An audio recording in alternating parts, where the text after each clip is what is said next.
Saya ini sebenarnya pengidola Sintayong. Kenapa saya mengidola? Sintayong itu adalah pelatih yang punya keistimewaan, Bang. 2 tahun ke depan ini kan banyak yang krusial ya. Tahun depan misalnya kualifikasi Piala Dunia. Jadi memang timingnya rawan. Kemudian Sintayong langsung unfollow seluruh pemain diaspora. Ya kan? Artinya kan ada problem internal yang tidak terselesaikan. Jadi sepak bola ini bukan sekedar olahraga. Bahkan faktor olahraganya itu jadi faktor formal yang kecil sekali sebenarnya. Secara pribadi, saya nggak setuju. Oke, gimana? Karena Patrick Kluivert itu kurikulum vitae-nya tidak meyakinkan sebagai pelatih. Sebagai pemain dia bagus. Dia sangat luar biasa, legendaris, bahkan masuk dalam daftar top scorer sepanjang masa Belanda. Tapi sebagai pelatih dia tidak punya karir pelatih yang bagus. Yang hebat itu waktu itu Mandela memutuskan bahwa kapten yang notabene berkulit putih itu dipertahankan. Itu dia sendiri yang ngatur, yang turun tangan. Yang lain boleh diganti. Padahal saat itu rakyat mayoritas kulit hitam di Afrika Selatan sedang gemes-gemesnya kalau mau dia bunuhin semua orang kulit putih itu. Karena ini minoritas kecil yang menguasai negeri ini puluhan tahun, termasuk memenjarakan tokoh bangsa seperti Mandela. Tapi Mandela berjiwa besar dan dia benar-benar menyadari bahwa rugby ini bisa jadi alat integrasi bangsa dan terbukti. Dan semua rakyat Afrika Selatan itu bersorak dan tidak lagi mempersoalkan hitam atau putih. Jadi berhasil. Nah, saya kira PSSI bisa dapat inspirasi besar dari situ juga ya. Makanya saya itu selalu soal pemain naturalisasi dan sebagainya itu saya nggak pernah mempersoalkan. Sintayong ngasih penjelasan ke lapangan dengan menggunakan translator ke lapangan pakai bahasa Indonesia. Yang main dari tim nasional kita 11 pemain, 9-nya pemain keturunan yang belum bisa bahasa Indonesia. Ya kan? Artinya komunikasi di dalam lapangan ini tidak jalan.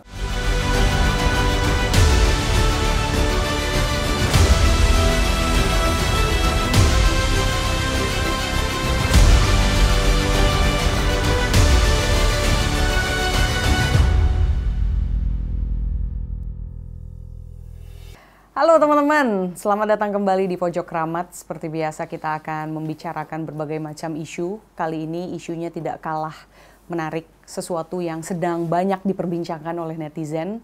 Mungkin kalau kita ke Google Trend, isu ini pasti nongol yang pertama, apalagi kalau bukan Sintayong. Pencopotan dari Sintayong, dan kita akan zoom in sedikit agak berbeda gitu ya dari podcast atau dialog dalam news dialog lainnya. Zoom in sedikit akan menghubungkan bagaimana pencopotan Sintayong ini tentunya selain terkait dengan dinamika di dalamnya gitu ya, dapurnya, tapi juga bagaimana kita melihat itu dari kacamata mungkin sosiologi politik kemasyarakatan atas reaksi-reaksi yang terjadi di tengah netizen dengan adanya pencopotan Sintayong ini. Bersama saya Intan Bedisa, pastinya dalam Pojok Kramat, dan kalau ada poker pasti ada Bang Hamid Basyaib. Happy New Year Bang Hamid. Selamat tahun baru Intan. Mantap, Happy New Year Udah juga. Agak basi tapi oke ya. Iya, nggak apa-apa lah. Kan kita baru ketemu lagi soalnya. Ucapan baik selalu nggak pernah telat. Of course. Dan kalau bicara soal PSSI, persepak bolaan, kita sudah bersama dengan seseorang yang menjadi buronan netizen.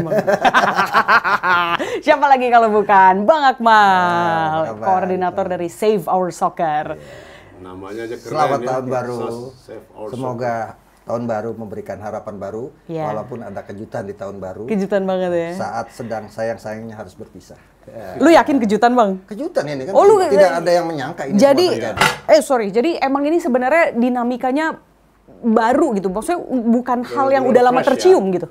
Sebenarnya sudah lama, tapi ditutupi oleh PSSI. Jadi PSSI itu pandai sekali untuk mengemas bingkisan ini seolah-olah orang awam melihat ini adalah kemasan yang bagus. Tapi sebenarnya di dalamnya isi buah-buahnya ada yang busuk-busuk gitu kan. Ada problem di dalamnya. Saya sudah mengamati sejak Piala Asia gitu kan. Sejak persiapan awal Piala Asia ada konflik antara pelatih dengan pemain. Mungkin hitungan masih 1-2 pemain. Yang kemudian pemain-pemain itu ya pilihannya adalah tidak masuk dalam daftar blacklist pelatih. Ya, tidak diambil, tidak dipakai, tapi kemudian penggantinya ada yang lebih bagus kebetulan dari diaspora yang datangan oleh Ketua Umum PSSI belakangan oleh Pak Erick Thohir. Tapi di tengah jalan kemudian terjadilah pergolakan yang mungkin orang tidak melihat, orang awam cuma melihat hasil di lapangan. Tapi pergolakan itu makin memuncak ketika pasca kita tahan imbang 2-2 melawan Bahrain. Ada salah satu pemain yang kemudian menyampaikan setidaknya opini dia dari hasil sebuah pertandingan, plus ingin menyatakan bahwa dia tidak cocok main di satu posisi itu, karena dia punya posisi yang ideal buat dia, dan dia bisa memberikan kontribusi itu apabila dia diposisikan di posisi ideal, tapi pelatih kemudian tidak menerima itu. Itu yang pertama. Akhirnya kemudian tidak dimasukkan ke line up berikutnya. Kemudian pindah ke Cina. Di Cina itu ada perdebatan yang sangat alot, bahkan bukan melibatkan satu pemain saja gitu. Melibatkan hampir 5-6 pemain di dalamnya, yang kemudian terjadi konfrontasi di dalam tim nasional kita itu gitu. Sehingga kemudian target yang kita canangkan melawan Cina kita bisa menang, karena sebelumnya kan Cina 3 kali kalah beruntun. Artinya kita bisa mengalahkan Cina untuk keempat kalinya nih. Dengan performa kita yang sangat luar biasa, kita tahan Australia, kita tahan Arab Saudi, kemudian juga kita tahan Bahrain 2-2, kita bisa menang lawan Cina nih. Nah, ternyata terjadi pergolakan di sana, di mana ada salah satu pemain bahkan meminta dia untuk kembali saja. Gitu. Ini langsung tancap gigi. Iya, tancap gigi. Ini gue tahan bentar ya, tapi gue tadi agak ketawa sedikit. Gue mendengar analisa lu di awal, berani juga abang ini ngomong pantes lu jadi buronan netizen. Tapi ini harus disampaikan ke publik sebagai edukasi dan pembelajaran. Sehingga publik tidak melihat sesuatu dari bingkisan luarnya saja. Akhirnya berujung nanti kepada keputusan-keputusan yang diambil, Bang Hamid. Kemudian tapi gue setuju, walaupun pahit tapi that's the truth yang harus disampaikan di podcast ini. Oke. Ini kita lagi nggak memihak, kita pada dasarnya nggak mihak ke mana-mana nih ya. Ini kita coba kasih analisa yang objektif mungkin ya. Artinya kalau mau dibantah ya silahkan. Ini data-data yang ditemukan oleh Save Our Soccer. Sampai kemudian ada apa dengan ketika kita melawan Arab Saudi, kok tiba-tiba satu tim bertemu tanpa ada pelatih? Orang awam kan, PSSI menjawabnya, enggak, ini sudah persetujuan pelatih, silakan. Karena ditutupi itu semua. Ada pemain yang tidak datang ke timnas alasannya cedera. Padahal sebenarnya dia udah nggak mau main bersama tim nasional Indonesia. Dan inilah bola api ini semakin menggumpal semakin besar. Sehingga kemudian dilema PSSI sendiri. Seperti buah si malakama, dimakan ibu mati, tidak dimakan bapak mati.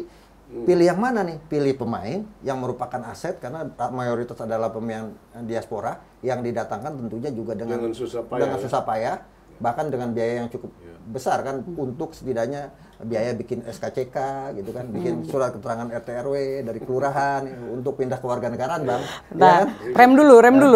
Ini mumpung lu ngomong pilih mana gitu ya, kita main dulu. Ada game nih, kalau di poker tuh pasti ada satu game awal nih. Jadi rem dulu bentar, kita ngomong lanjut lagi. Ini namanya keyword keramat. Nah, itu sama tuh, konsepnya pilih mana. Betul. Ya. Dan sekarang kalau bicara keramat, ada sekarang Sintayong udah jadi salah satu nama kan, ada keramat Sintayong di Jakarta. Sentiong. Abang tak sentiong nih. Sentil. Sebentar, tapi ini pilih mana nih? Tapi ini bercanda nih. Iya, jangan sampai kemudian nanti dipotong-potong, dianggap kita menyindir. Saya didoxing lagi. Iya.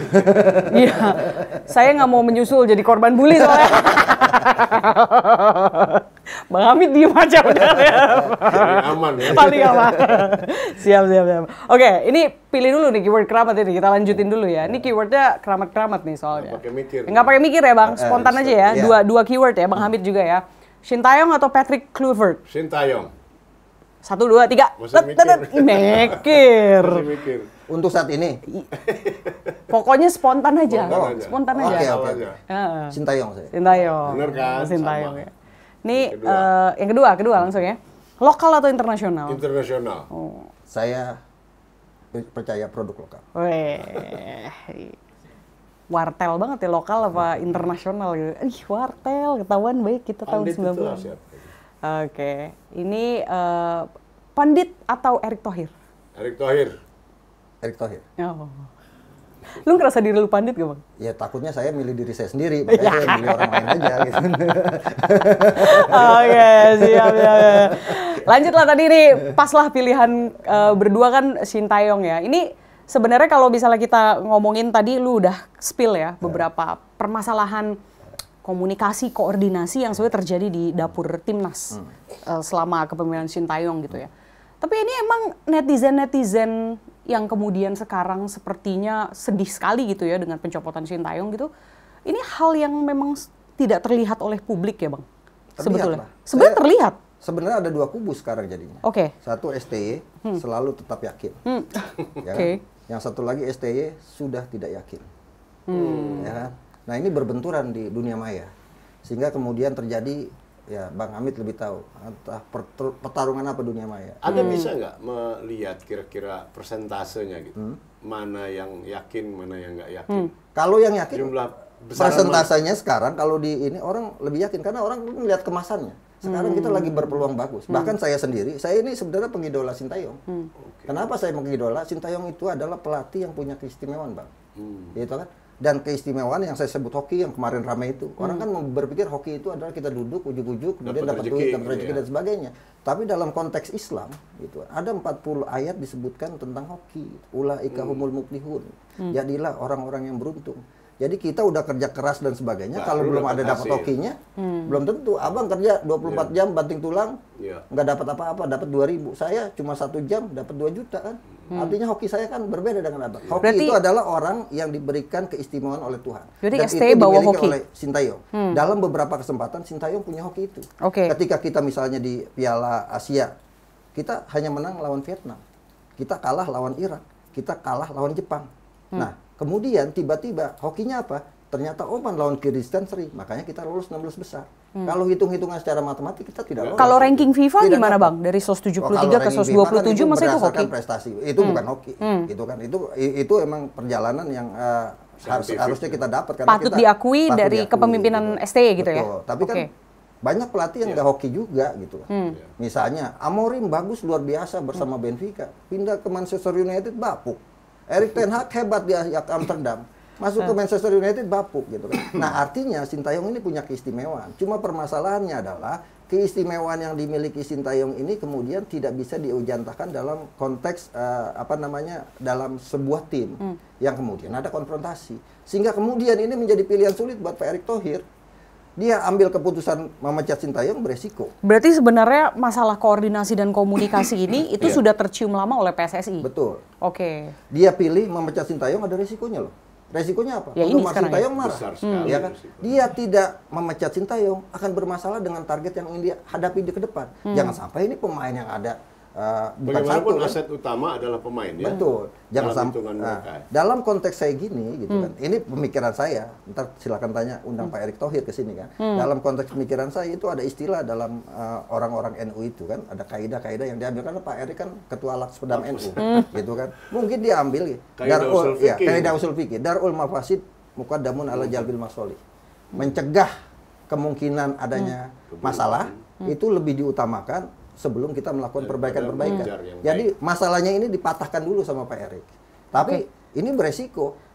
Mau mecat Sintayong, ada nggak jaminan kemudian pelatih penggantinya dapat ini lebih baik gitu? Belum tentu. Oke. Ya kan?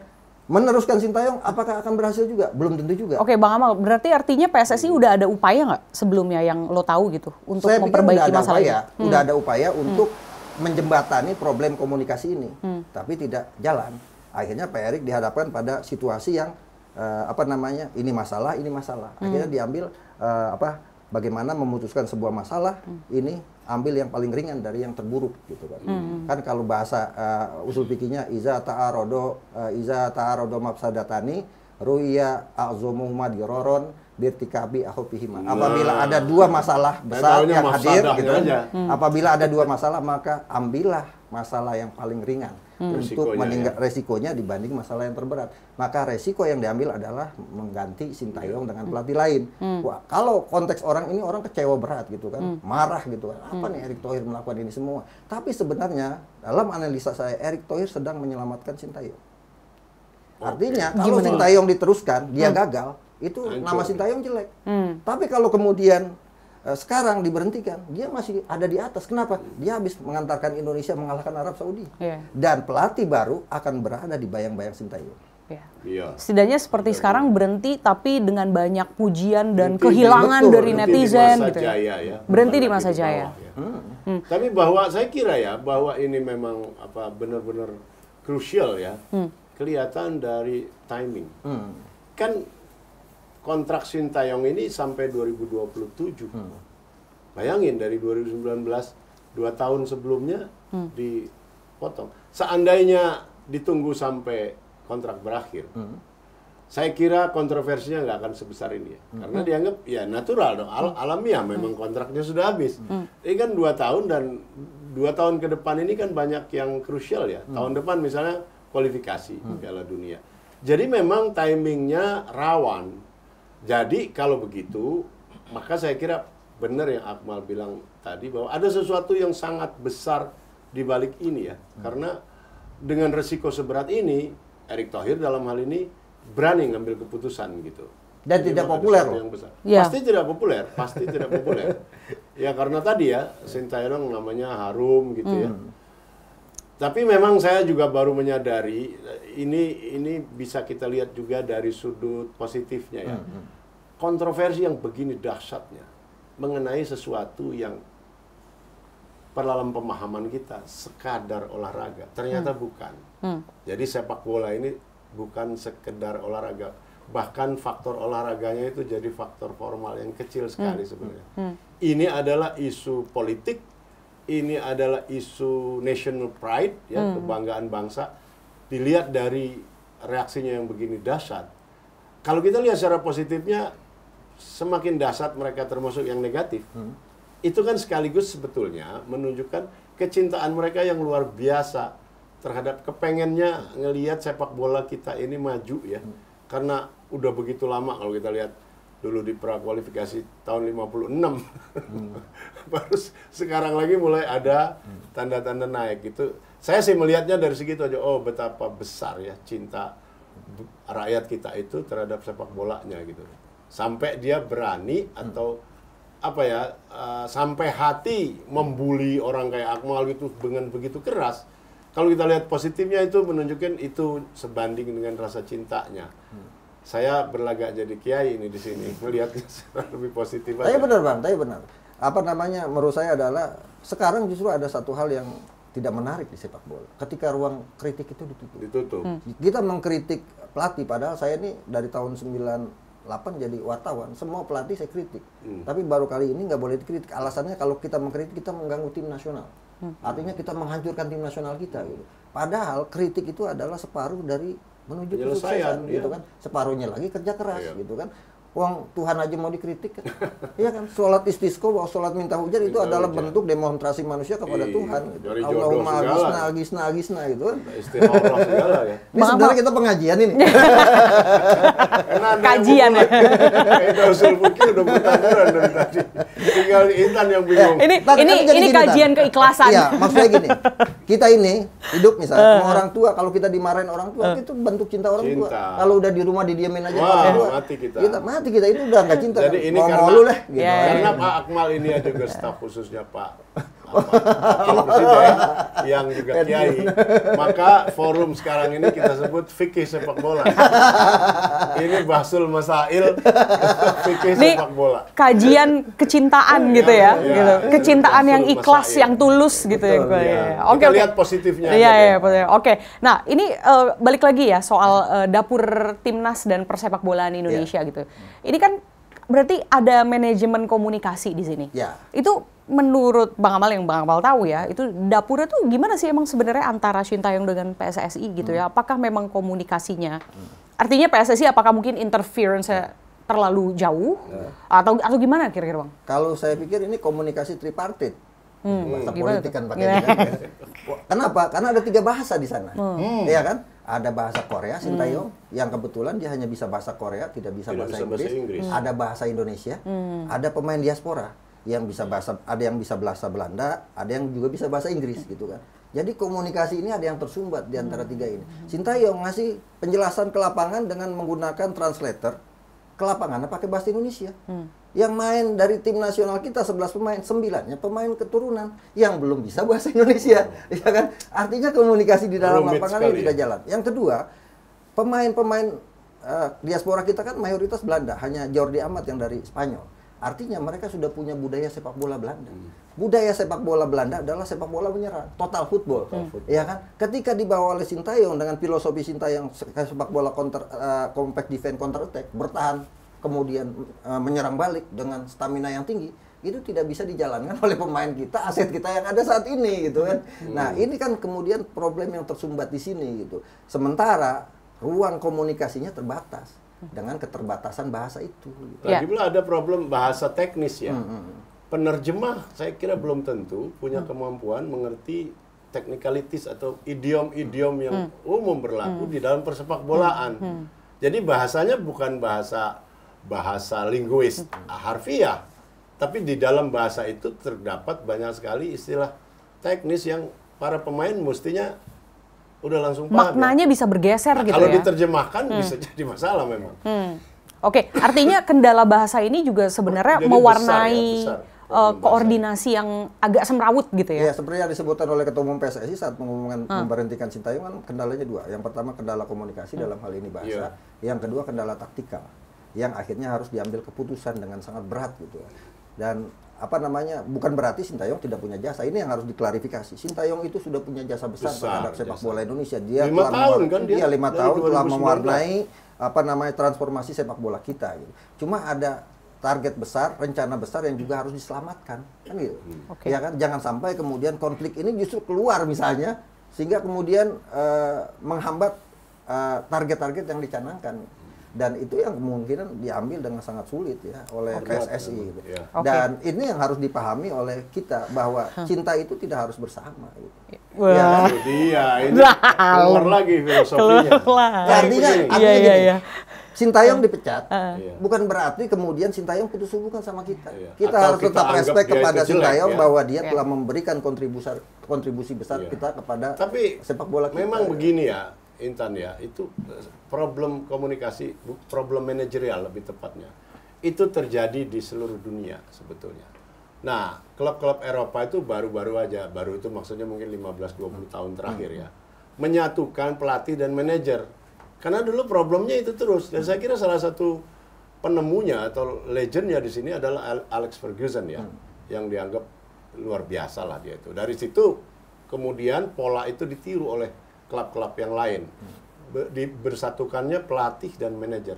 Masalahnya untuk PSSI kan itu tidak mungkin. Nah, problemnya ada cerita. Karena yang tadi itu kan klub, klub-klub swasta, Manchester United, Barcelona, whatever itu, mereka rata-rata kan begitu. Tapi di PSSI nggak mungkin karena ini institusi negara ini, bukan swasta. Kalau ceritanya apa, balik lagi ke Alex Ferguson ada cerita, Bang. Bagaimana ributnya Alex Ferguson dengan David Beckham. Beckham superstar, dilempar pakai sepatu kan sama Alex Ferguson. Tapi ini hanya seorang David Beckham. Akhirnya bisa diselesaikan. Atau Roy Keane di tim nasional Irlandia. Ngambek kan dia sebagai pemain senior, kapten ngambek, diberhentikan sama pelatihnya. Tapi kan ini satu orang.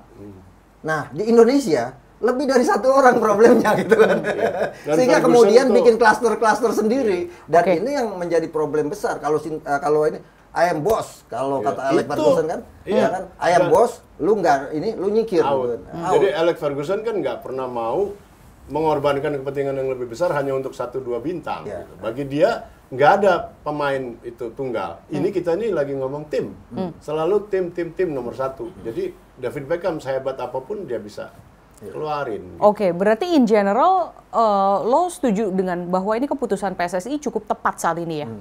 Jadi sebenarnya cukup tepat karena apa, problemnya udah bukan lagi problem main sepak bola, problemnya udah problem hubungan interpersonal. Kenapa? Ini paling gampang lah. Ketika Sintayong selesai kita kelihatan aja siapa yang tidak memberikan ucapan terima kasih. Kan ada di situ kan. Satu. Kemudian Sintayong langsung unfollow seluruh pemain diaspora. Ya kan? Artinya kan ada problem internal yang tidak terselesaikan. Misal sebagai contoh, ketika ada pertama awalnya Elkan Bakot. Ini kalau Elkan Bakot saya sebut karena emang problemnya dari awal dia kan. Ada problem. Ketika Sintayong tanya sebenarnya ada apa sih dengan Elkan Bakot sampai kemudian tidak dipanggil padahal dia bagus. Sintayong jawab, tanya saja sama Elkan Bakot. Ya kan? Sementara Elkan Bakot didatangkan dengan cara yang tidak mudah. Dengan cara yang tidak mudah kan? Belum lagi dikritisi oleh publik. Ceritanya kalau yang kemudian disingkirkan itu pemain dari Indonesia sendiri, ya kan, digantikan dengan pemain lain. Ini kan pemain yang didatangkan. Sebenarnya banyaknya diaspora ini sebenarnya jadi sumber masalah juga gitu kan. Jadi ada klaster tersendiri juga dan ini yang harus dipecahkan bersama-sama PSSI gitu. Oke, let's move on. Kalau itu tadi Sintayong masalahnya dan sudah dicopot gitu ya. Next adalah Patrick Kluivert. Nah, itu gimana menurut Bang Akmal? Kalau saya secara pribadi, saya nggak setuju. Oke, gimana? Karena Patrick Kluivert itu kurikulum PT-nya tidak meyakinkan sebagai pelatih. Sebagai pemain dia bagus. Dia sangat luar biasa, legendaris, bahkan masuk dalam daftar top scorer sepanjang masa Belanda. Tapi sebagai pelatih, kurikulum dia PT-nya background-nya apa? Ajax ya? Ajax Amsterdam. Ajax. Kemudian main di AC Milan, main di Barcelona gitu kan. Tapi sebagai pelatih dia tidak punya karir pelatih yang bagus. Dia dia udah sejak kapan jadi pelatih? Sejak 2008 ya, Bang? Ya, sejak selesai dari 2006. Tapi artinya jam terbangnya lumayan sebetulnya. Tapi kan seorang pelatih kan dilihat prestasinya. Prestasi seorang pelatih apa? Trofi. Dia belum pernah mendapatkan. Nggak terlalu banyak gitu ya? Belum pernah dapat? Belum pernah dapat pelatih gitu. Lain cerita misalnya Alex Ferguson datangin, pasti orang semua setuju. Gitu. Wah, ini CV-nya gitu. luar biasa hebat. Saya kalau ditanya, kalau harus Belanda, saya pilih Guus Hiddink. Guus Hiddink pernah kan? Guus Hiddink dulu pernah bawa Korea Selatan jadi semifinalis Piala Dunia kan? Nah, Guus Hiddink kenapa saya bilang Guus Hiddink dengan anekdot ala-ala orang NU? Karena punya kultur yang pas dengan gus-gus di kita yang banyak, ya kan? Dia Gus juga. Jadi nanti bisa bercanda, bisa bikin pengajian sama Gus Miftah, sama Gus Idam gitu kan. Tapi kalau bicara itu, tapi kalau mau yang muda, misalnya ada Giovanni Pambrongkos. Dia punya darah Maluku. Saya kenapa misalnya memilih Guus Hiddink? Karena saya tahu problem pertama ini adalah problem komunikasi. Dan saya pernah meliput Piala Eropa 2008 ketika Guus Hiddink jadi pelatih Rusia. Kita baris nih semua wartawan. Dia wawancara satu-satu. Ditanya dari mana? Dari Rusia. Dia jawab pakai bahasa Rusia. Dari mana? Dari Inggris. Dia jawab pakai bahasa Inggris. Dari mana? Dari Perancis. Dia menguasai 25 Jadi bahasa. kekayaan bahasanya luar biasa ya. Oke. Mungkin dia pas nyampe di sini, Bang. Dari mana? Dari Indonesia. Waduh, saya belum bisa bahasa Indonesia. Kita pakai bahasa Inggris aja gitu. Mungkin Guus Hiddink dicoret dari pertimbangan karena usia ya. Ya, yang nggak tahu mungkin karena faktor usia tidak sama visi atau tidak ditawar kan kita tidak tahu. Kan yang saya dengar ini awalnya pertemuan dengan Kluivert itu di Qatar kemarin kan, Erick Thohir dengan Kluivert. Itu kenapa Kluivert ya? Yang abang tahu tuh gimana? Ya kalau dari penjelasannya kan di antara tiga yang dipanggil, yang memberikan proposal meyakinkan, yang datang adalah Kluivert. Gitu kan. Kalau saya suruh milih, selain Guus Hiddink nggak bisa, misalnya saya pilih Giovanni Pambrongkos. Kenapa Giovanni Pambrongkos? Saya punya sejarah juga. Waktu saya liput Piala Dunia 2010, saya ketemu Pambrongkos, bahkan dijamu sama ibunya. Ibunya bisa bahasa Indonesia. Karena orang Maluku gitu kan. Dan Giovanni Pambrongkos waktu 2011 datang ke Indonesia bikin Giovanni Pambrongkos Foundation. Artinya punya kedekatan juga dengan Indonesia gitu. Secara kultural ya. Giovanni Pambrongkos ya mungkin secara harga tidak cocok, apalagi sekarang dia lagi melatih klub besar gitu kan. Itu yang saya curigai juga. Ini ada soal uang juga. Iya kan. Nah, inilah yang kemudian dipilih Kluivert. Kalau saya tidak setuju, tapi kan ini udah keputusan federasi yang harusnya ya ada resiko-resiko yang pasti sudah dipertimbangkan gitu kan oleh federasi sendiri. Karena Kluivert kalau kemudian kan langsung disebarluaskan pernah terlibat perjudian dan sebagainya, jelek-jeleknya kan. Itu gimana tuh, Bang? Tapi kan gini, lu jangan samain Indonesia sama Belanda. Di sana gitu. Legal semua. Di sana semua legal kayak gitu, kayak gini kan. Ganja legal dan sebagainya. Kan masyarakat kita nggak tahu nih. Dan gitu. Netizennya kayak lebih nggak peduli ke arah sana gitu, kayak urusan lo jadinya gitu. Cuma kalau individual. Di Indonesia, dia nggak boleh main judi, haram hukumnya. Gitu kan. Selain haram hukumnya dan tidak bisa di Indonesia. Berarti kira-kira dari pola Kluivert ini, menurut lo pola pelatihannya bakal kayak gimana tuh, Bang? Ya, karakternya bakal gimana? Filosofi Belanda. Berbeda sekali. Ya kan, filosofi Belanda yang akan dibawa. Dan ini saya memunculkan kekhawatiran juga. Jangan sampai kemudian Kluivert datang dengan timnya akan membuat klaster naturalisasi semuanya. Diaspora aja, yang lokal tidak diperhatikan. Akan jadi problem lagi. Ada kekhawatiran ke sana gitu ya. Makanya kemudian katanya rencananya Pak Erick Thohir itu selain mendatangkan Kluivert, Daniel Lazat asistennya. Daniel Lazat ini adalah ibunya itu orang Maluku, ya kan, punya darah Indonesia. Kemudian ada Alex Cooper, nah ini ahli strategi, gitu kan. Dia bawa 3 tim promosi ke era divisi dan bagus. Terakhir ada Elmer City yang jadi timnya Tom Hay. Cuma permasalahannya, menurut saya yang harus diyakinkan adalah, nih pelatih yang dari Belanda datang, kemudian nanti Erick Thohir akan menambahkan pelatih dari Indonesia 2 untuk belajar di sana. Dan yang paling penting yang harus dilakukan adalah pelatih baru ini harus bisa bahasa Indonesia. Harus diwajibin. Jangan sampai nanti masalah komunikasi terhambat lagi. Siap. Jangan sampai ada klaster lagi. Ternyata pakai bahasa Belanda yang Indonesianya tidak diperhatikan kan? Oke, Bang Akmal, berarti what's next nih untuk manajemen koordinasi dan komunikasi? Akhirnya itu yang penting ya ke depan ya. Betul. Tuh gimana kira-kira dengan sekarang udah terungkap juga ya di publik ada masalah seperti itu gitu ya di tubuh timnas gitu ya dengan kepemimpinan STY, lalu bagaimana di Patrick Kluivert ini dan manajemen PSSI itu bisa mengelola komunikasi yang baik, koordinasi yang baik tuh what's next menurut lo Bang? Yang pertama kita harus move on, utamanya supporter sepak bola Indonesia, gitu kan. Move on bahwa Sintayong sudah meninggalkan cerita yang bagus, kita harus menatap ke depan. Jangan sampai kemudian selalu dikait-kaitkan dengan Sintayong. Karena ini beban pelatih baru Patrick Kluivert ini agak berat, karena dia akan berada di bayang-bayang Sintayong. Gitu. Kalau dia sukses, dia akan dikatakan oleh publik bahwa ya pantas dia sukses karena bangunannya sudah dibangun. Udah disiapin oleh Sintayong. Tapi kalau gagal, pasti akan dicibir. Enak zamanku toh. Gitu kan. Udah disiapin bagus-bagus oleh Sintayong, lo hancurin. Ya gitu. Iya, itu. Dan beban itu akan juga sampai karena ke ketua umum PSSI gitu kan. Jadi sebenarnya bebannya Kluivert ini ditanggung oleh ketua umum PSSI juga pada akhirnya gitu. Dan ini akan menjadi satu hal yang pastinya resiko-resiko ini sudah harus dipikirkan oleh PSSI juga, termasuk diantaranya ya tugas pertama Patrick Kluivert ini adalah bagaimana dia cepat beradaptasi. Dia harus belajar dari apa sih masalah yang ada di Sintayong, gitu kan, untuk kemudian tidak dilakukan lagi di era kepemimpinannya, gitu kan. Masalah komunikasi dia harus. PR saya sih, kalau saya datang ke sini Patrick Kluivert pertama kali salaman, saya akan katakan Anda harus bisa bahasa Indonesia dalam waktu 1 bulan, gitu kan, minimal bahasa-bahasa yang yang sehari-hari lah gitu. Sehingga kemudian dan itu pasti bisa, pasti bisa. Nah, yang kedua adalah dia harus bisa segera mempelajari karakter pemainnya masing-masing. Jangan sampai salah sangka gitu kan. Misalnya Marcelino ini kan pemain yang suka bercanda. Jangan sampai kemudian bercandanya dia dianggap serius sehingga dijadikan problem. Akhirnya ada apa istilahnya? Itu terjadi pada Sintayong. Ya, baper gitu ya? Ya baper. Sehingga kemudian diambil hati gitu kan. Take it personally. Betul. Gitu ya. Termasuk ya bahasa para pemain juga harus memahami gitu kan. Jangan sampai kemudian candaan. Karena gini Intan, ini dalam sejarah sepak bola kita, kalau ada pemain asing datang ke Indonesia di Liga Indonesia nih, yang pertama kali diajarin bahasa jorok. Sama pemain-pemain kita gitu kan. Jangan sampai itu juga terjadi kepada pelatih. Sehingga kemudian ya ini juga pemain yang kita ada juga harus bisa tata krama, sopan santun, adab. Dan saya kira para pemainnya kalau begitu juga perlu dikasih pengarahan yang jelas, yang secukupnya ya. Betul. Bukan dibiarkan alamiah. Kalau dibiarkan alamiah mungkin akan terjadi lagi tuh. Karena ini bukan hanya di sepak bola kan. Pokoknya misalnya bule siapapun datang tentang apapun mesti diajarin corok dulu. Artinya kita juga pemain bola kita, ini saya sih pesan sama kawan-kawan bola kita juga harus belajar budaya pelatih baru kita gitu kan. Jangan sampai kemudian jadi saling beradaptasi ya. Jangan salah satu pihak aja ya. Peran PSSI bisa apa Bang? Iya, menyembatani dong. Jangan sampai kemudian komunikasi yang tersumbat di era Sintayong tersumbat lagi. Jadi sumbatan ini yang harus berulang. Jadi ini pelajaran penting saya kira, salah satu unsur yang harus diperkuat juga di sini kalau begitu, karena udah jelas masalahnya nyata. Itu ya ahli komunikasi kan. Dan ahli psikologi, saya kira PSSI harus mempekerjakan lebih banyak ahli psikologi ya untuk menangani gini-gini ini. Oke. Nah ini coba aku agak zoom out dulu berarti ya. Ini kan karena melihat dinamika dalam pencopotan Sintayong ini cukup menarik. Bagaimana fanatisme publik Indonesia ini sangat terbelah tadi. Bang Amal bilang, dan bahkan cenderung perkataan kasar tuh sudah banyak di ranah digital. Kemudian juga Bang Amal juga merasakan sampai jadi korban doxing ya.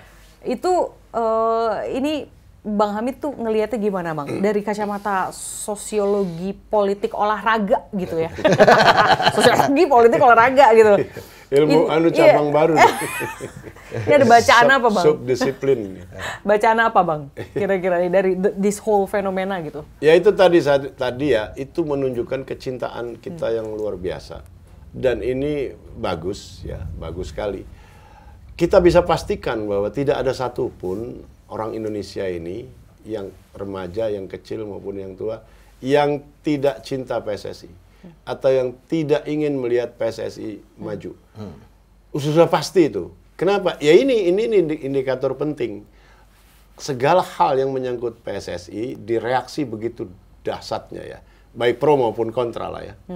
Nah, itu yang harus disyukuri, dan saya kira para pejabat PSSI harus benar-benar menghayati ini gitu, bahwa ini yang mereka sedang pegang ini adalah sesuatu yang bagi rakyat luas, seluas-luasnya ini sesuatu yang sangat berharga gitu. Dan ini kalau begitu bisa juga diarahkan ke yang positif ya.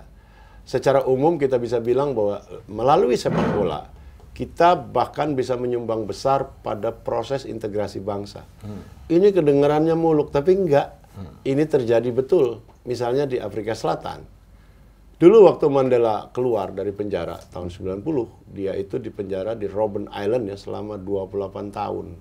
Ini manusia memang setengah malaikat ya. Dia itu sering sekali sampai dikencingin kepalanya oleh sipir gitu ya. Dan keluar itu dia nggak dendam. Dia ketemu orang-orang yang menganiaya dia itu. Nah, tapi dalam konteks sepak bola, di sana bukan sepak bola, tapi rugby. Tapi ya, ingat Bang, olahraga nasionalnya ya, rugby. tapi Mandela menggunakan sepak bola sebagai alat pemersatu negara mereka dengan menggelar Piala Dunia 2010. Kebetulan saya peliputnya di sana. Bang Akmal di mana-mana ya. Kebetulan. Tapi kalau dalam konteks Afsal itu olahraga nasionalnya Kriket. rugby. Kayak Amerika juga, Amerika basket bukan, atau apa namanya tuh, kasti itu. Nah, itu rugby itu mengesankan. Kalau itu diceritakan dengan bagus di film Invictus, ya filmnya Clint Eastwood yang jadi Mandelanya Morgan Freeman.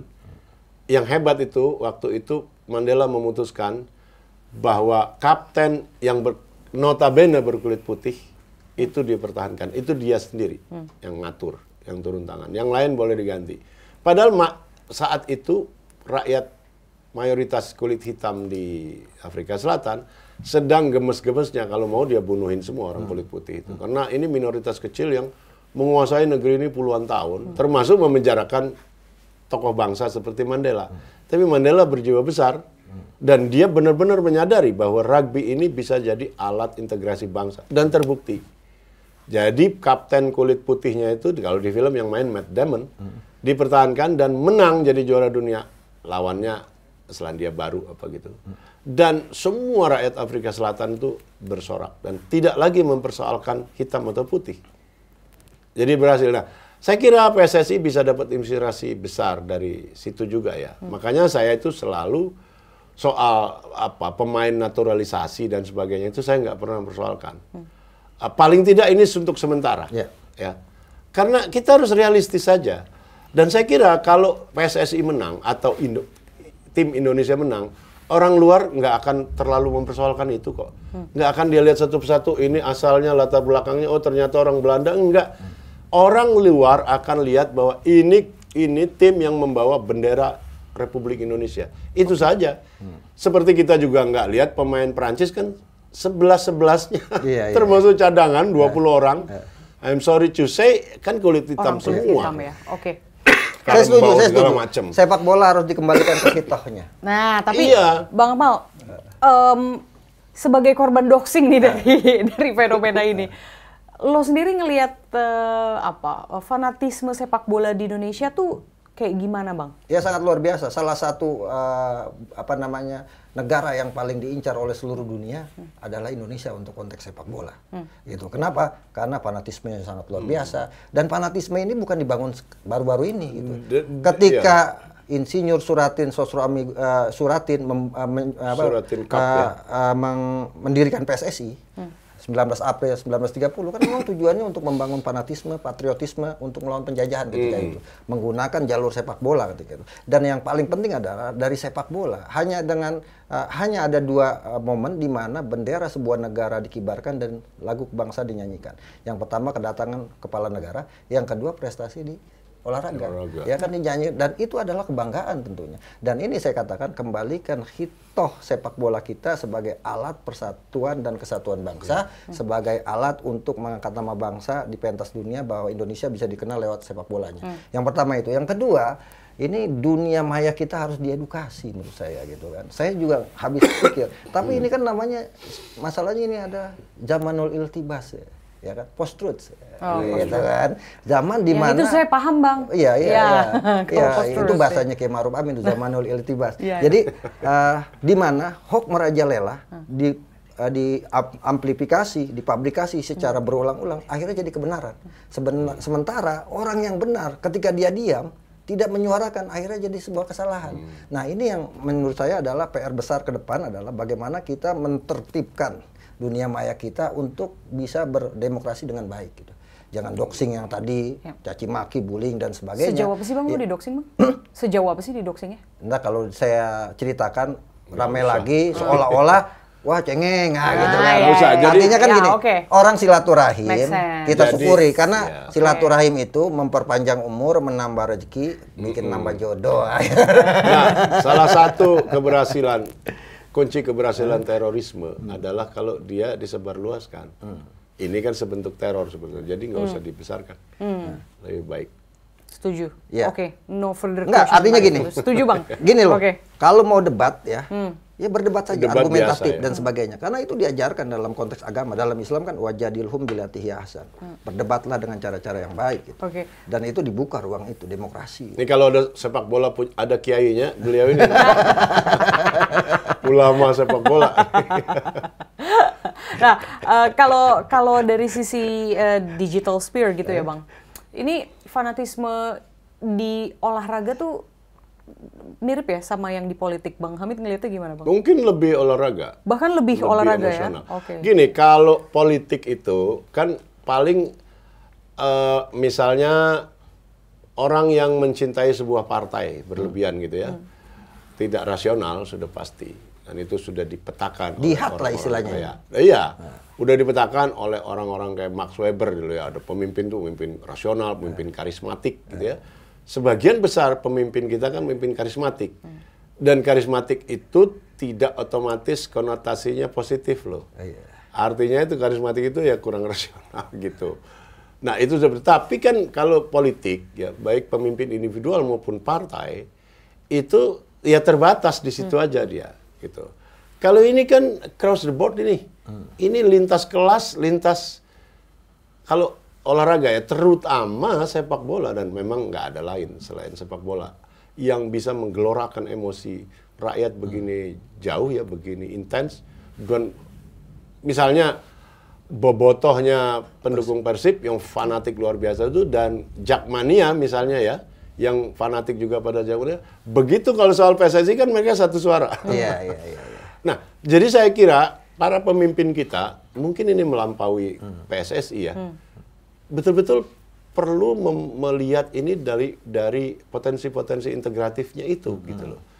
Sayang kalau enggak itu mumpung karena ini kecintaan orang sepak bola ini Intan hampir-hampir alamiah. Enggak ada instruksi kan. Kalau partai kan bikin keputusan, kalau menginginkan suatu, kalau misalnya Ibu Mega minta apa, dia bikin surat keputusan buat kadernya, hai kaderku seluruh negeri, bla bla bla. Di PSSI ini nggak bikin SK, orang dengan sukarela mencintainya sampai batas tertentu mau berkorban untuk itu dan seterusnya. Nah ini kalau bisa dijadikan inspirasi seperti di Afrika Selatan di masa Nelson Mandela, ini bagus sekali gitu. Nah ini sebelum berakhir penasaran sama sebuah isu bernama doxing lagi jangan. Nggak, naturalisasi dulu gitu ya. Ini kan langkah yang pro kontra. Bahkan pejabat publik juga banyak ada yang pro, ada yang kontra juga gitu kan. Ini kalau menurut Bang Amal nih naturalisasi tuh kayak gimana sih posisinya Bang? Perlu nggak sih atau? Ya, ini kan kalau bicara orang sekolah ini kan ada ini jalur akselerasi. Ya kan, akselerasi yang dilakukan oleh PSSI untuk percepatan prestasi. Tapi yang menurut saya adalah sah-sah saja dilakukan selama itu berdasarkan atau tidak melanggar undang-undang kita gitu. Yang paling penting adalah kan Bang, undang-undang kita tidak mengenal dua kewarganegaraan. Ya kan, undang-undang kita hanya mengenal satu kewarganegaraan. Jadi ketika kemudian ada orang yang sudah menyatakan menjadi warga negara Indonesia, maka dia tidak boleh berpaspor ganda kan itu satu. Ya, ini yang harus dijamin dulu, jangan sampai kemudian dulu kan ada kasus beberapa pejabat kita kan yang kemudian punya paspor 2 mau jadi menteri nggak jadi itu kan. Ya dulu kan, ya kan padahal Arkanda Tahar ibunya ibunya dari Sumatera Barat, dari Padang, bapaknya dari Padang, kakeknya dari Padang, nggak bisa jadi nggak bisa jadi menteri gara-gara punya paspor Amerika Serikat. Artinya ini juga harus dipahami oleh pemain-pemain naturalisasi kita. Ketika dia sudah menyatakan saya sebagai warga negara Indonesia, maka dia harus patuh dengan aturan-aturan yang sudah ada di Indonesia. Ini penting. Jangan sampai kemudian ini semua dilanggar, yang akhirnya kita menjadi negara yang apa Bang istilah ininya Bang? Ketika ada orang lain datang tapi orang lain boleh melanggar semua aturan. Nah, gitu kan. Jangan sampai seperti itu. Itu yang paling penting. Yang kedua, yang paling penting buat PSSI adalah oke lah ini jalur akselerasi. Tapi PSSI tidak boleh melupakan yang pondasinya. Apa pondasinya? Pembinaan usia muda dan kompetisi. Karena saya punya hipotesa bahwa tim nasional yang kuat lahir dari kompetisi yang sehat dan pembinaan yang hebat. Tanpa dua ini nggak bisa bikin apa-apa. Masa kita mau ambil orang terus dari luar? Sementara dan kita punya sumber daya kita yang sangat luar biasa. Mungkin. Betul. 270 juta populasi gitu ya. Betul. Pasti ada bibit di situ kan. Betul. Potensial. Oke. Untuk penutup Bang Hamid, ini kan tidak bisa dipungkiri bahwa sepak bola itu sangat bisa menjadi soft power sebuah negara. Iya. Gimana kemudian? Tapi saya mau melanjutkan ini sedikit lagi soal naturalisasi atau impor pemain asing. Ini nggak perlu, bukan hal yang luar biasa sebetulnya, nggak perlu dipersoalkan sebenarnya. Kenapa? Dari dulu kita juga begitu kok. Anda tahu waktu kita baru merdeka, kita nggak punya ahli, ya. Sampai tahun 60-an, BUMN itu tuh dipimpin orang Belanda. Baru 60-an. Itu terjadi di semua bidang gitu loh. Begitu juga dalam bidang agama. Kan kiai-kiai lokal belum muncul waktu itu. Makanya dari Arab, dari Mesir. Begitu memang prosesnya. Nah, kemudian muncul kiai-kiai lokal yang mulai bergeser. Nah, saya kira di PSSI juga begitu. Ya, jadi kita lihat ini sebagai gejala sementara dan nggak perlu disesalkan, ya, nggak perlu didramatisasi berlebihan karena ini hampir-hampir merupakan sesuatu yang alamiah. Gampangnya begini loh, Tian, gampangnya itu. Kita faktanya memang nggak bisa ngumpulin 11 orang atau 20 sama cadangan ya. Mau dibilang apa? Masa hanya gara-gara nggak bisa ngumpulin itu kita nggak main bola gitu loh. Atau kita terima kalah terus. Nggak bisa begitu dong. Kita ambil aja, nah lalu ada terjadi kalau dalam industri itu alih teknologi. Nah alih teknologinya ini yang memang sampai sekarang undang-undangnya nggak jadi-jadi. Tapi dalam hal ini harus dicoba. Itu tadi ada kompetisi sesering mungkin, latihannya dengan metode ilmiah. Saya bilang tidak akan ada lagi di dunia ini di bidang apapun yang mengandalkan bakat alam mampu hebat, nggak bakal ada. Anda ngomong di tinju itu ilmiah pendekatannya, di tenis, di catur, di mana saja, sport science, ya nggak ada. Di sastra juga, bahkan di perfilman. Semuanya itu orang menuju pada pendekatan saintifik. Apa itu pendekatan saintifik? Ya itu semuanya bisa diukur, pendekatan saintifik itu. Kalau pemain bola misalnya kalorinya diukur. Sekarang ada tambahan dari dunia neuroscience. Sebenarnya manusia itu hidupnya di sini semuanya ya. Nggak ada di sini. Itu sini ungkapan sehari-hari aja itu.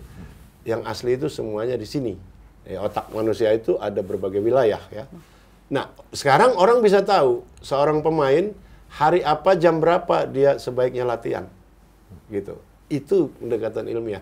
Lalu aspek psikologisnya juga bisa dibaca. Kalau dia lagi bete gitu ya jangan terlalu banyak dimarahin dan sebagainya. Itu makin lama makin detail. Hanya dengan itu kita baru punya harapan bisa hebat dalam hal ini ya. Dalam hal lain juga sebetulnya. Nah, makanya penting sekali scientific approach, pendekatan ilmiah. Dan itu udah ada ilmunya semua sekarang. Tiap hari orang menemukan hal-hal baru dalam sains. Kenapa nggak kita manfaatkan? Oh, gratis kok. Dan itu semua gratis. Kan ada semua di internet. Oke. Jadi itu anunya ya, komentar saya. Oke, kita bungkus aja kalau gitu. Dibungkus. Karetnya 2. Karet 2 poker malam ini dengan kesimpulan bahwa ini mudah-mudahan adalah sebuah keputusan yang tepat dan tentu ada pembenahan yang harus tetap dilakukan, khususnya manajemen komunikasi. Ya ini kita sekaligus belajar nih ya. Saya kira ini juga hal yang sangat mengejutkan bagi para pejabat PSSI bahwa ternyata reaksinya begini hebatnya. Ya. Nah ini bisa jadi pelajaran mendalam buat mereka. Bahwa ini hal yang sangat serius, jauh melampaui sekedar olahraga atau sepak bola, gitu loh. Dan itu menarik sekali. Betul. Dengan dibungkus dengan kata-kata scientific approach, gitu ya. Dalam dan harus proses yang diperhatikan ada 4 hal yang tidak bisa diprediksi manusia. 1. Umur, jodoh, rezeki, dan sepak bola. Jadi kita sama-sama ihdinas siratal mustaqim. Ini fikih Semoga baru sepak lagi. bola kita ditunjukkan Ini di jalan fikih yang baru lurus. lagi. Biasanya yang Tuhan itu cuma 3, kemudian tambahin. Kontributif. Ya, Konco Kramat boleh tulis amin gitu ya di kolom komentar ya. Oke, kalau gitu kita bungkus poker kali ini. Thank you for watching. Kita ketemu di episode selanjutnya. Bye.